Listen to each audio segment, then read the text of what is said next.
أعوذ بالله من الشيطان الرجيم. بسم الله الرحمن الرحيم.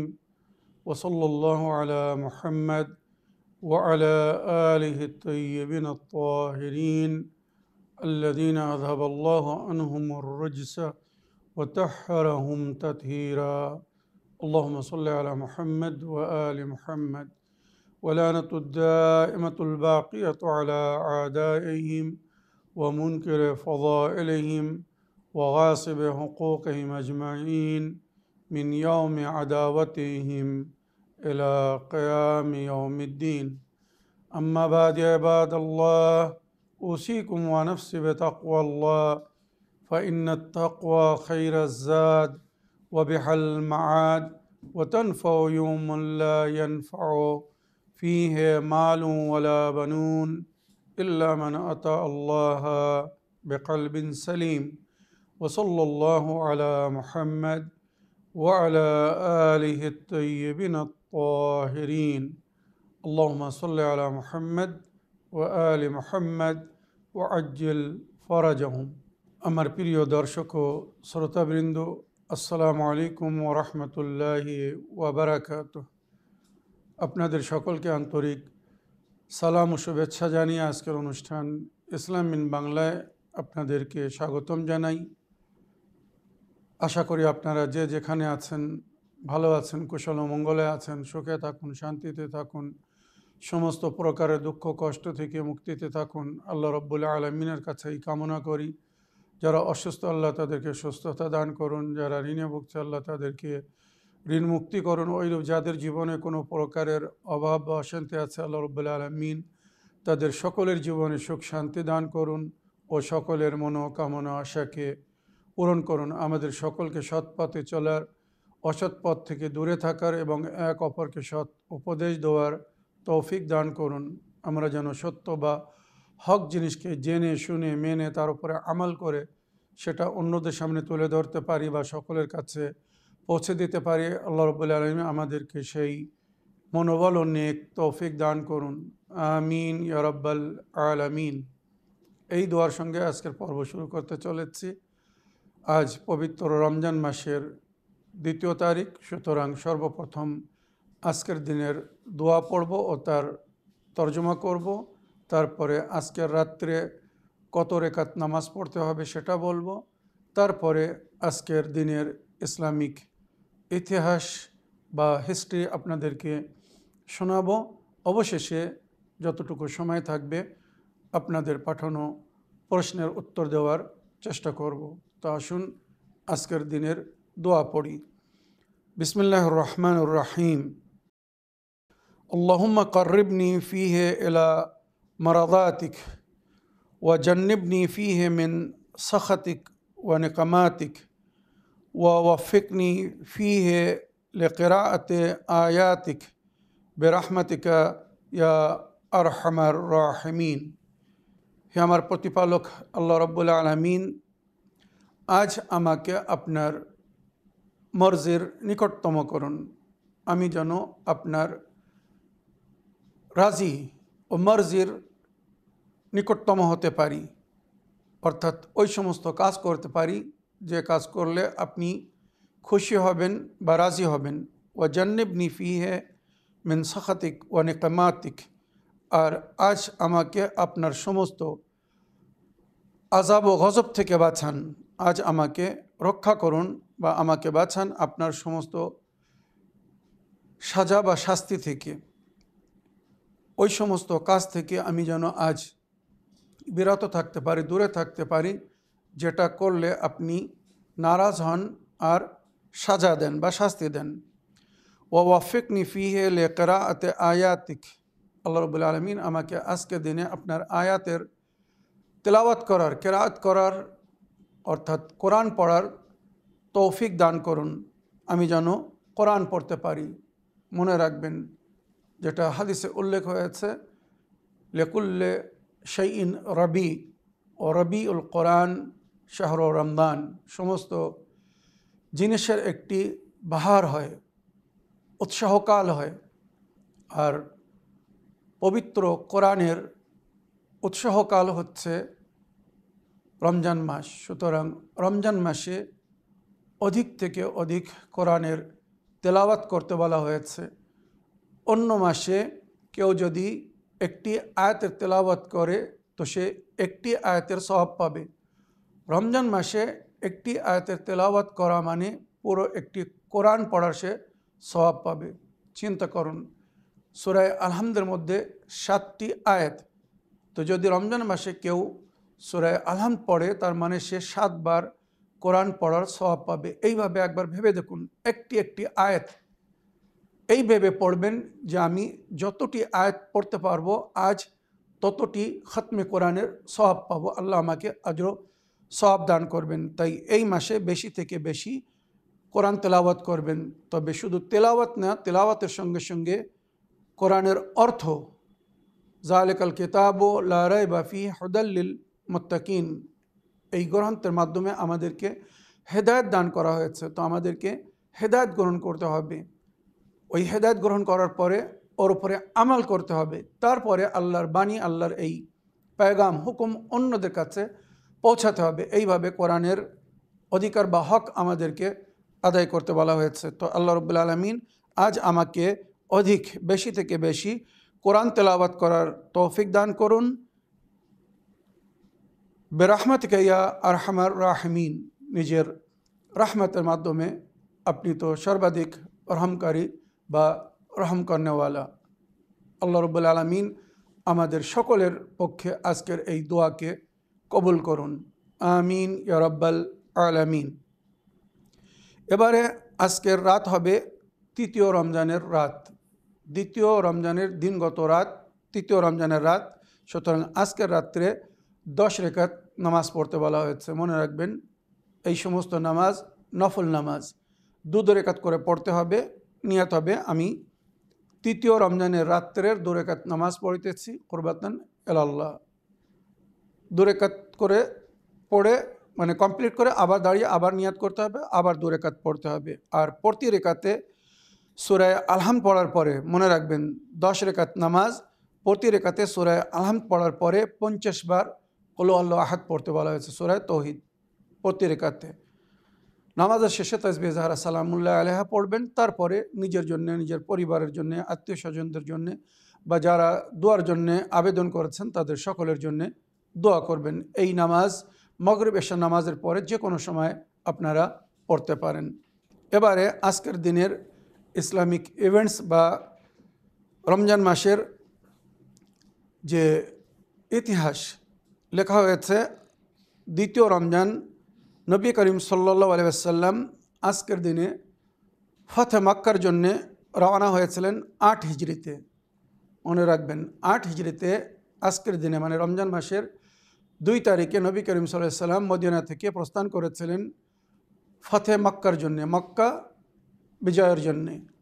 আর নবী মদিনায় ঘোষণা করে দিয়েছিলেন, বিশেষ করে নিজের নিকটতম সাহাবাদেরকে বলেছিলেন, তোমরা খুব সতর্ক থাকবে আর চেষ্টা করবে আমরা যে মক্কা বিজয়ের জন্য যাচ্ছি, ফতে মক্কার জন্য যাচ্ছি, এই খবর যেন মক্কার কুফফার ও মুশরিকিনরা না পায়, তাদেরকে যেন কোনো প্রকারের সাড়া না দেওয়া হয়, খবর না দেওয়া হয়। কেননা তারা যখন চুক্তি ভঙ্গ করেছে, তো এবারে আমরা অধিকার রাখি, আমরা হক রাখি সুলহনামা হিসাবে সেখানে প্রবেশ করার। সুতরাং নবী করিম সাল্লাল্লাহু আলাইহি সাল্লাম একটি সিক্রেট ঘোষণা করেছিলেন বা দায়িত্ব দিয়েছিলেন যে এই খবর যেন কোনোভাবে মক্কায় না পৌঁছায়, কুফফার ও মুশরিকিনরা যেন এর খবর না পায়। কিন্তু দুঃখের বিষয় তারপরেও কিছু মুনাফিকরা ছিল। আপনারা জানেন নবীর জীবনে সবাই মুমিন ছিল না। সূরা তাওবার মধ্যে যার জিকির হয়েছে আয়াত নম্বর 101-এ, কিছু লোক আপনার সঙ্গে উঠছে বসছে, আপনার আশেপাশে আছে, কিন্তু তারা আপনাকে অন্তর থেকে গ্রহণ করেনি, আপনাকে মানেনি, তারা আপনার কথা মেনে চলে না। সুতরাং ওই মুনাফিকদের মধ্যে থেকে একজন ষড়যন্ত্র করে এক নারীর মাধ্যমে কুফারে কুরাইশ বা মক্কার মুশরিকিন ও কুফারদেরকে খবর দেওয়ার জন্যে চিঠি লিখল, আর ওই নারীকে দিয়ে চিঠি পাঠালো। জিবরাইল আমিনের মাধ্যমে নবী করিম সাল্লাল্লাহু আলাইহি সাল্লাম সব কিছু জেনে যেতেন। সুতরাং নবী করিম সাল্লাল্লাহু আলাইহি সাল্লাম সঙ্গে সঙ্গে মাওলা আলী আলাইহিস সালামকে ডাকলেন, আরও দুজন সাহাবীকে ডেকে বললেন, তোমরা যাও, একজন গোয়েন্দা নারীকে এখান থেকে পাঠানো হয়েছে মুশরিকিন বা কুফারে কুরাইশকে খবর দেওয়ার জন্যে। তাকে যেয়ে ধরো আর তার থেকে ওই চিঠি নিয়ে নাও। সঙ্গে সঙ্গে মাওলা আলী আলাইহিস সালাম এবং আরও দুজন সাহাবীকে নিয়ে ঘোড়ার পিঠে সওয়ার হয়ে দ্রুত তার পিছনে গেলেন, ফলো করলেন, মাঝপথে গিয়ে তাকে ধরলেন। তার কাছে আগে জিজ্ঞাসা করা হলো, তোমার কাছে কোনো চিঠি আছে, দাও। সে মানা করল। তখন মাওলা আলী আলাইহিস সালাম বললেন, এর তদন্ত করো, পুরো শরীর চেক করো, দেখো কোথায় সেই চিঠি লুকিয়ে রেখেছে। ইতিহাসে লেখা হয়েছে, কোনো একজন নারীর মাধ্যমে তার পুরো শরীর চেক করা হলো, কিন্তু চিঠি পাওয়া গেল না। সঙ্গে যে দুজন সাহাবী ছিল তারা বলল, মাওলা এর কাছে কোনো চিঠি নেই, একে যেতে দিন। হযরত আলী আলাইহিস সালাম বললেন, আমার নবী, প্রিয় নবী, সাদিক আমিন যার লাকাব, জীবনে কখনো মিথ্যা কথা বলেননি। আমার নবী যেটা আমাকে বলেছেন মিথ্যা বলেননি। আল্লাহর রসুলকে আল্লাহর তরফ থেকে খবর দেওয়া হয়েছে, সুতরাং চিঠি এর কাছেই আছে, কোথায় লুকিয়ে রেখেছে এবার সে নিজে বলবে।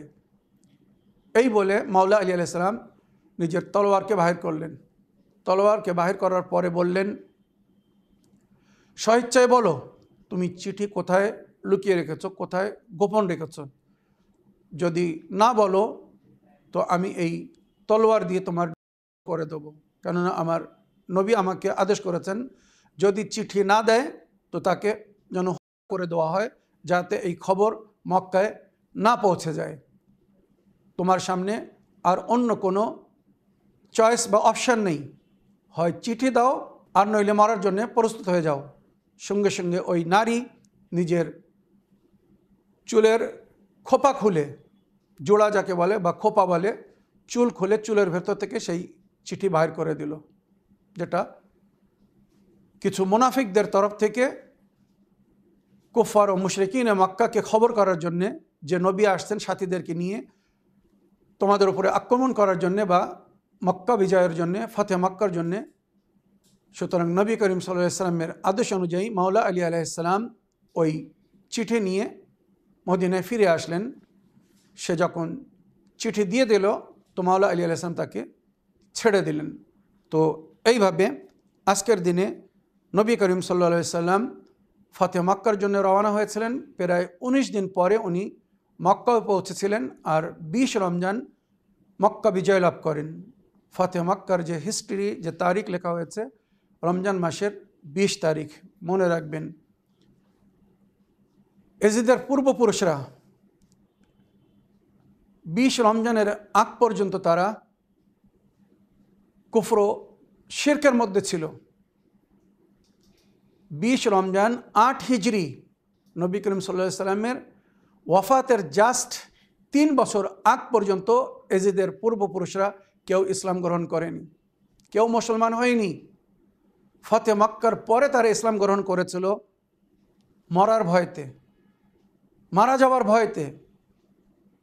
এই ইসলামিক ইতিহাস জানার প্রয়োজন আছে, এই হকিকত থেকে অবগত হওয়ার প্রয়োজন আছে।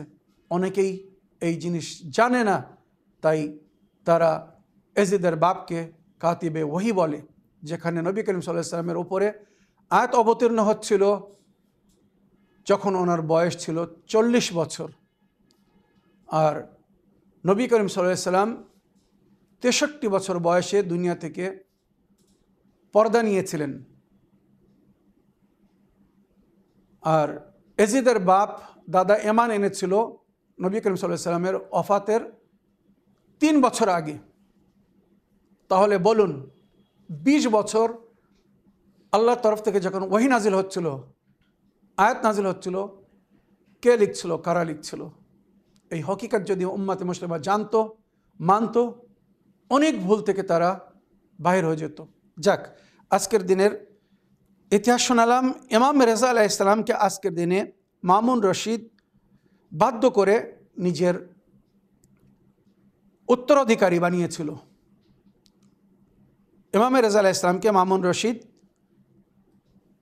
ওয়ালি আহদ বলে, মানে উত্তরাধিকারী। নিজের সমস্ত দায়িত্ব ইমাম রেজা আলাইহিস সালামকে সমর্পণ করেছিল যে আমার পিছনে আমি যখন থাকবো না, আমার রাজিত্বের খেলাফতের সমস্ত দায়িত্ব আপনার উপরে হবে। ইমাম রেজা আলাইহিস সালাম এই দায়িত্ব বহন করতে চাচ্ছিলেন না, এই দায়িত্ব গ্রহণ করতে চাচ্ছিলেন না। কেননা ইমাম নবীরা কখনো, মনে রাখবেন, কোনো জালিমকে সমর্থন করে না, কোনো পাপীকে সমর্থন করেন না। বানু উমাইয়া বা বানু আব্বাসের রাজারা কেউ কিন্তু ইনসাফ করেনি। তাদের রাজত্বকালীন সময় বা পরিস্থিতি এবং অবস্থা যারা জানে, ইতিহাস যারা জানে, তাদের কাছে জিজ্ঞাসা করে দেখুন। সুতরাং ইমাম রেজা আলাইহিস সালাম না বললেন, কিন্তু ওনাকে আল্লাহ ও রসুলের দোহাই দেওয়া হয়ে, আল্লাহ ও রসুলের দোহাই দেওয়া হলো আর ওনাকে বাধ্য করা হলো যে যদি আপনি এই দায়িত্ব বহন না করেন তো কাল হাসরের ময়দানে আপনার জাদ রসুল খোদার সামনে আমি আপনার নালিশ করব যে আপনাকে আপনার দায়িত্ব দেওয়া হচ্ছে, যে দায়িত্বের আগে হয়তো আপনার পূর্বপুরুষদেরকে দেওয়া হয়নি বা যাদেরকে এই দায়িত্ব থেকে বঞ্চিত রাখা হয়েছিল, আমি সম্মানের সঙ্গে আপনাকে সেই দায়িত্ব দিতে চাই আর আপনি বহন করছেন না। তখন ইমাম রেজা আলাইহিস সালাম তার কথা শুনে সে যখন বলল আমি আল্লাহ রসুলের সামনে আপনার নালিশ করব, শিকায়ত করব, তখন ইমাম আল্লাহর মর্জির ওপরে নির্ভর করে ওই দায়িত্বকে বহন করলেন বা গ্রহণ করলেন। তবে শর্ত রাখলেন, আমি তোমার রাজিত্বের, তোমার সিদ্ধান্তের কোনো অংশ হব না। তুমি যে সিদ্ধান্ত নিবে, তোমার সিদ্ধান্তের কোনো অংশ আমি হব না, তোমার রাজিত্বের কোনো অংশ হব না। হ্যাঁ, আল্লাহর বান্দাদের হেদায়েত করার, তাদের সঠিক পথ দেখানোর দায়িত্ব আমার। যদি কেউ ভুল করে সঠিক শিক্ষা দেবো আমি। এছাড়া ইমাম রেজা আলাইহিস সালাম ওই দায়িত্ব এই জন্য গ্রহণ করেছিলেন যাহাতে প্রকৃত মুমিনরা, আহলে বাইতের অনুগামী অনুসারীরা আজ পর্যন্ত বানু উমাইয়া বা বানু আব্বাসের রাজিত্বে তারা যে নিজের অধিকার থেকে বঞ্চিত ছিল, তাদেরকে তাদের হক অধিকার দেওয়ার জন্যে, প্রাপ্য ব্যক্তিদেরকে তাদের প্রাপ্য হক দেওয়ার জন্যে ইমাম রেজা আলাইহিস সালাম ওই দায়িত্বকে গ্রহণ করেছিলেন এবং ওলি আহদিকে কবুল করেছিলেন। এ বিষয়ে আরও অনেক বিস্তারিত ঘটনা আছে, ইসলামিক ইতিহাস আছে। রমজান মাসের বিভিন্ন তারিখে কবে ইমাম রেজা আলাইহিস সালামের বায়াত করেছিল মামুন রশিদ এবং সকলকে বায়াত করতে বলেছিল, ইমাম রেজা আলাইহিস সালামের আদেশে ইসলামিক শিক্ষা জারি করা হয়। ইমাম রেজা আলাইহিস সালাম মামুন রশিদের কাছ থেকে লিপিবদ্ধ করিয়ে নিয়েছিলেন যে তুমি যে আমাকে দায়িত্ব দিচ্ছ, তোমার কি বিশ্বাস, কালকে তুমি অস্বীকারও করতে পারো, আমার দায়িত্ব থেকে আমাকে সরিয়েও দিতে পারো। তাই আমি এটাকে লিখিত চাই, যাতে কাল তোমার পরে কেউ যেন আমার থেকে আমার এই দায়িত্ব কেড়ে না নিতে পারে। যে দায়িত্ব আমি আল্লাহ রসুলের খুশির জন্যে বা আল্লাহর নেক বান্দাদের হক তাদের কাছে পৌঁছে দেওয়ার জন্যে গ্রহণ করছি, মনে রেখো আমার এই দায়িত্ব, ইসলামিক দায়িত্ব, আমি আল্লাহ রসুলের তরফ থেকে দায়িত্ব মনে করে ইসলামিক আদালত হিসাবে আমি এই রাজিত্বে অংশগ্রহণ করব শুধু আল্লাহর বান্দাদেরকে হেদায়েত দেওয়ার জন্য, সঠিক পথে পথিক করার জন্য এবং ইসলামিক সঠিক সংবিধান তাদের কাছে তুলে ধরার জন্য।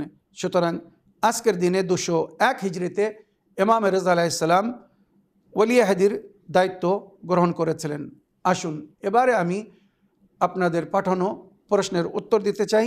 দেখি কোথা থেকে কে কি প্রশ্ন করছেন বা কে কি জানতে চাচ্ছেন। আসসালামু আলাইকুম সাব্বির রেজা ভাইজান।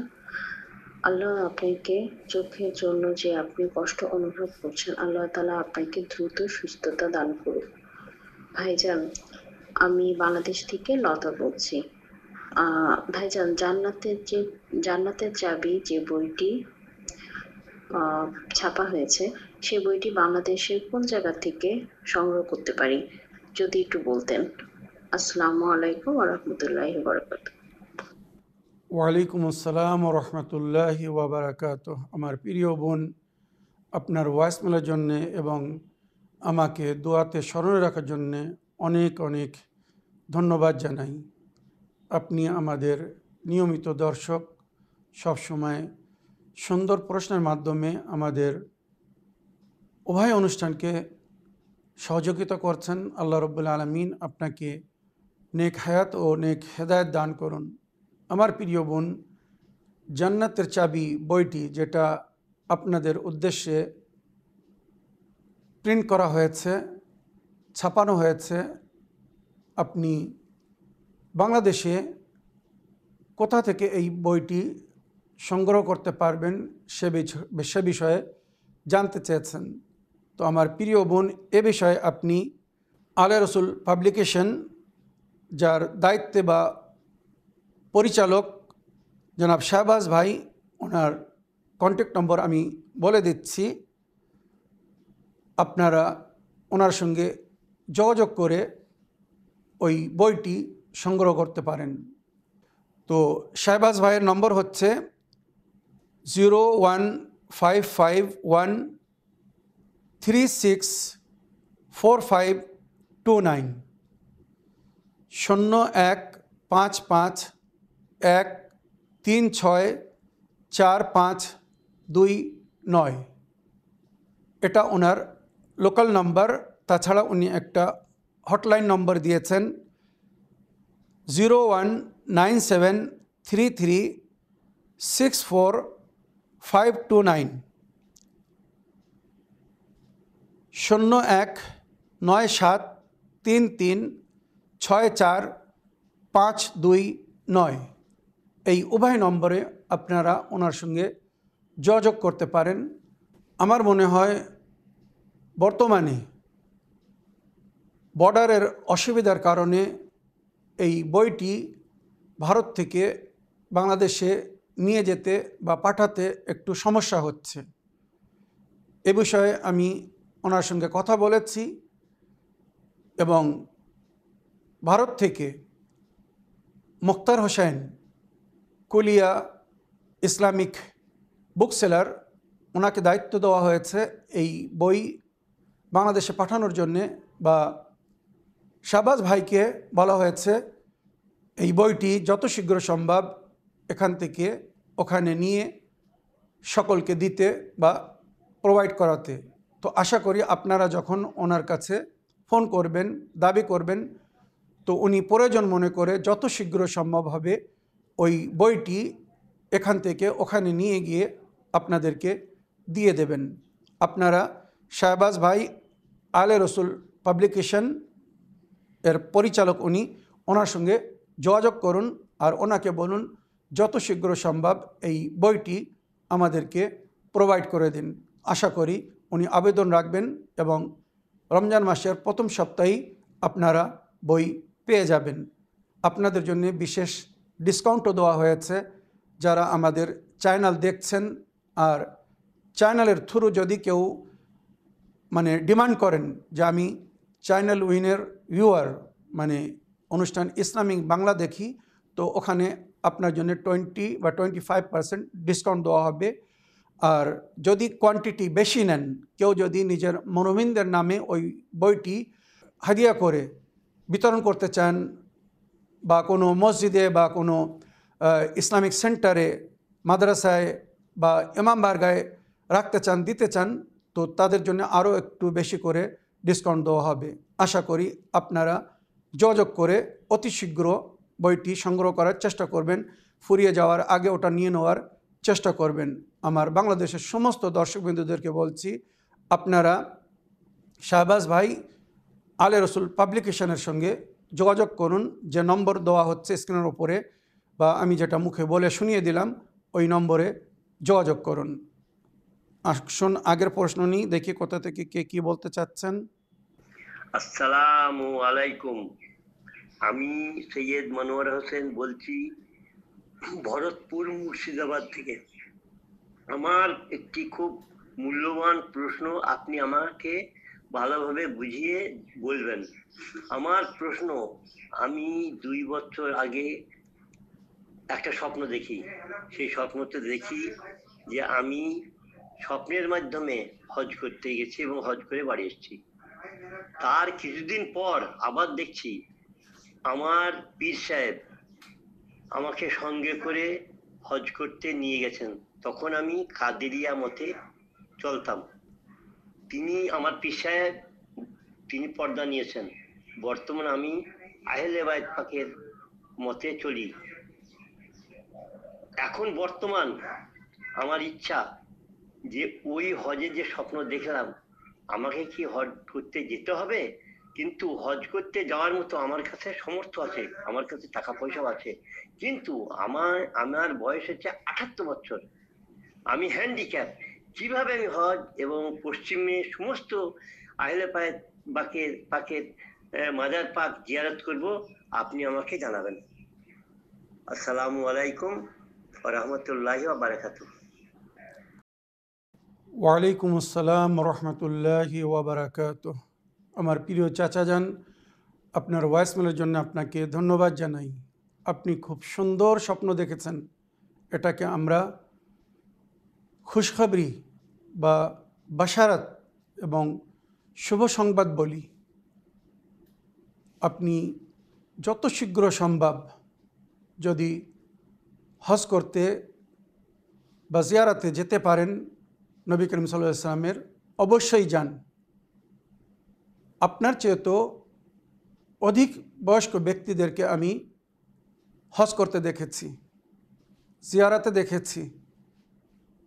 আপনার বয়স 78 বছর। আপনি কারবালায় যারা জিয়ারত করতে যাচ্ছে তাদের ভিডিও দেখুন। এমন এমন বয়স্ক লোক যারা নিজে পায়ে চলতে পারছে না, হুইল চেয়ারের ওপরে জিয়ারত করতে যাচ্ছে। অনেককে দেখেছি তার পা নেই, হাঁটু দিয়ে হামাগুড়ি দিয়ে জিয়ারত করতে যাচ্ছে। একটা পা নেই, আর এক হাতে বৈশাখী ধরে, লাঠি ধরে খুঁড়িয়ে খুঁড়িয়ে জিয়ারত করতে যাচ্ছে। হ্যাঁ, হজ একটা কঠিন ইবাদত। আমি সবসময় বলি, হজ যুবকদের বা যৌবনকালের ইবাদত। বৃদ্ধকালে হজ করা কিন্তু খুব কঠিন, অসম্ভব নয়, তবে কঠিন। তো আমার প্রিয় চাচা যান, যদি আপনি কোনো কাফেলার সঙ্গে যোগাযোগ করে হজে যেতে চান তো যেতে পারবেন। তারা সহযোগিতা করবে, আপনাকে হুইল চেয়ারের ওপরে নিয়ে যাবে। তবে যদি আপনার পরিবারের আরও কেউ, মানে আপনার ছেলে বা কোনো অন্য কেউ আপনার সঙ্গে যায় তো অতি উত্তম হবে। সে যেন আপনার খেয়াল রাখতে পারে, হুইল চেয়ারের উপরে বসে আপনাকে যেন সমস্ত জায়গায় নিয়ে যেতে পারে। এটা আপনার জন্য উত্তম হবে। আপনি হজ করতেও যেতে পারবেন বা পশ্চিম দেশে বা আরব দেশে, বিশেষ করে সৌদি আরব বা ইরাক বা সিরিয়া বা ইরানে যে সমস্ত জিয়ারতগাহ আছে, পবিত্র রওজা পাক আছে, সেখানেও আপনি জিয়ারত করতে যেতে পারবেন ইনশাআল্লাহ। আল্লাহ রাব্বুল আলামিন আপনাকে দীর্ঘজীবী করবেন, সুস্থতা দান করবেন এবং আশা করি আপনার মনোবলকে বৃদ্ধি করবেন। আপনি হিম্মত করুন।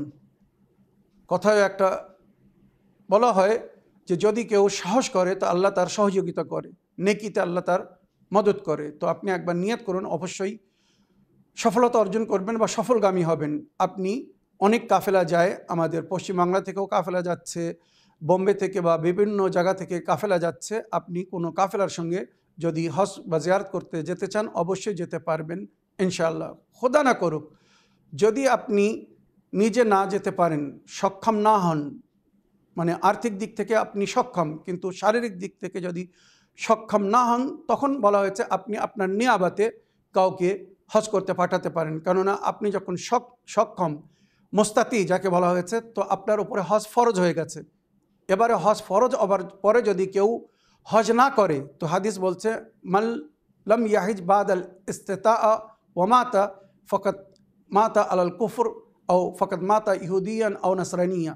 হজ ফরজ হওয়ার পরে যদি কেউ হজ না করে আর ওই অবস্থায় মারা যায়, তো সে কুফরের অবস্থায় মরবে বা ইহুদি বা খ্রিস্টানদের দিনে বা ধর্মের উপরে তার মৃত্যু হবে। মনে রাখবেন, এত গুরুত্ব দেওয়া হয়েছে। তো যদি আমার প্রিয় চাচা যান আপনি নিজে হতে যেতে পারেন অতি উত্তম। তবে যদি শারীরিক কন্ডিশন আপনি বেটার জানেন, যদি না যেতে পারেন আপনি কাউকে নিজের নিয়াবতে পাঠাতে পারেন। আপনার স্বপ্ন পুরো হয়ে যাবে, আপনার মনোকামনা আশা পুরো হয়ে যাবে। আপনার নিয়াবতে যদি কেউ হজ করে তো আপনার ফরজ হজও আদায় হয়ে যাবে। মানে উদাহরণস্বরূপ বলছে একটা কথা, আপনি যদি আমাকে পাঠাতে চান আমি আপনার নিয়াবতে হজে চলে যাব, আপনার তরফ থেকে হজ করব, আপনার হজ আদায় হয়ে যাবে এবং যে স্বপ্ন দেখেছেন, যে বাশারাত পেয়েছেন সেটাও পুরো হয়ে যাবে। আর ইনশাআল্লাহ আল্লাহর ওলিদের সঙ্গে, আল্লাহর নেক বান্দাদের সঙ্গে জান্নাতে উচ্চ স্থান পাবেন। আশা করি আপনার প্রশ্নের আপনি উত্তর পেয়েছেন। এই বলে আমার আজকের বক্তব্য এখানে শেষ করছি। আপনাদের যাদের প্রশ্নের উত্তর বাকি আছে ইনশাআল্লাহ আগামী এপিসোডে আমি দেওয়ার চেষ্টা করব। আমাকে চ্যানেল উইন বা ডাইরেক্টর সাহেবের তরফ থেকে বলা হয়েছে পবিত্র রমজান মাসে এপিসোড 30 থেকে 35 মিনিটের ভেতরে যেভাবে হোক আমাকে কমপ্লিট করতে হবে। এখন যদি আরও অন্য প্রশ্ন নেই তো সময় ওভার হয়ে যাবে, তাই আমি ক্ষমা চাচ্ছি। ইনশাআল্লাহ যাদের প্রশ্নের উত্তর বাকি আছে আমি আগামী এপিসোডে নেওয়ার চেষ্টা করছি। আপনারা ভালো থাকুন, সুস্থ থাকুন, দোয়াতে আমাদেরকে স্মরণে রাখুন। এই বলে আজকের বক্তব্য শেষ করলাম। ওয়া আখিরু দাওয়ানা আলহামদুলিল্লাহি রাব্বিল আলামিন। আসসালামু আলাইকুম ওয়া রাহমাতুল্লাহি ওয়া বারাকাতুহু।